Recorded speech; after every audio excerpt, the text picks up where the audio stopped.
Okey, untuk pengguna-pengguna motor 7100, korang boleh scan ketulinan produk korang tu dekat atas ni. Kat atas ni ada 2 barcode, satu barcode untuk SIRIM dan satu lagi barcode untuk scan ketulinan dia. Jadi cara dia mudah je, korang ambil handphone, korang buka app scanner handphone korang, scan je dekat barcode tu. Okey, tekan open browser dan korang boleh nampak kat sini website motor, tekan view product information.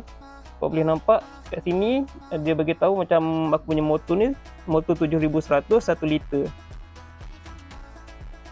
Okey, authentic. Maksudnya ini adalah yang original. Ada setengah phone dia tak boleh nak scan barcode ni. Jadinya cara dia, satu lagi cara, korang boleh gunakan app Scan Trust. Korang pergi dekat Play Store atau App Store korang, pergi cari app Scan Trust. Okey, Scan Trust. Kemudian kau tekan open. Okay, bila dah install nanti, korang boleh onkan lah, openkan dia lepas install.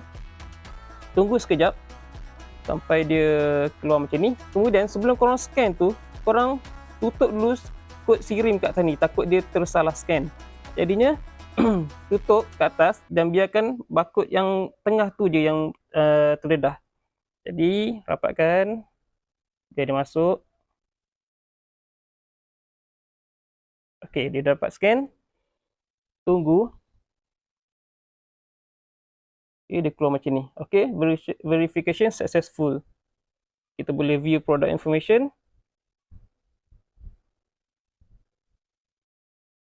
Okay, sama juga macam tadi.